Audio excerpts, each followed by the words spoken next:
War is hands down the ugliest thing that we humans do, and those that drag us into it are the worst among us.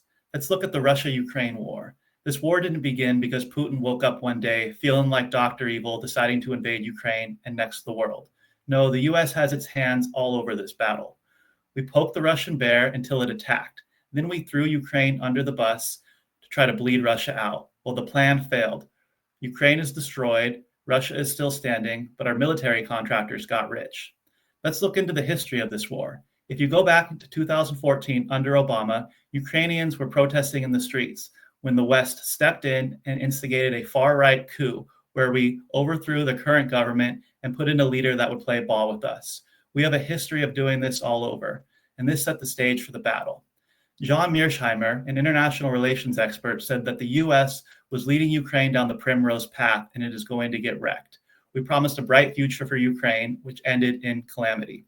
Western analysts have been screaming about this for decades, saying if we keep building up against Russia's border and putting pressure on him, this would lead to disaster. And here we are. We then started a proxy war in eastern Ukraine. A proxy war is a war started by a larger power that it itself does not participate in the fighting, aka we used Ukraine to fight Russia. The government we installed killed 14,000 ethnic-speaking Russians.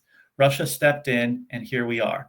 In 2015, there was peace accords worked out between Russia and Ukraine, but the West came in to sabotage them, even though they could have potentially ended the war.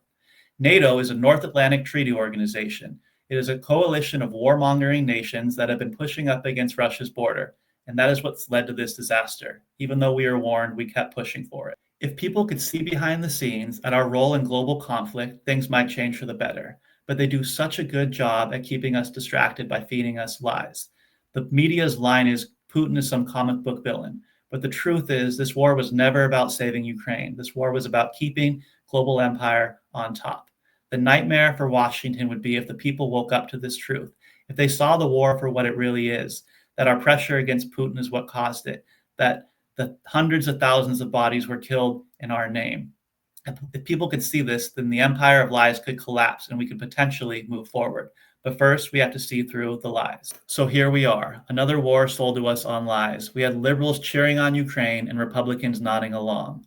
Americans can't accept just how evil our government is and the horrors we're responsible for. So what can we do?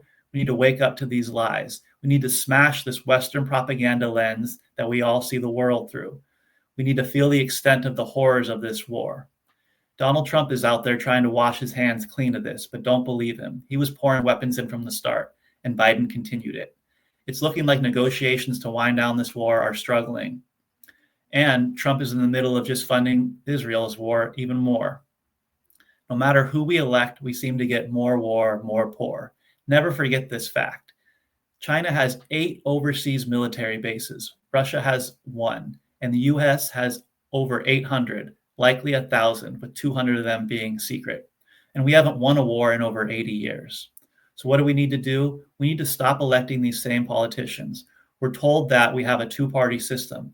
In my mind, it's a 1-party system, the party of more war and more poor. And nothing will change until we do something about this.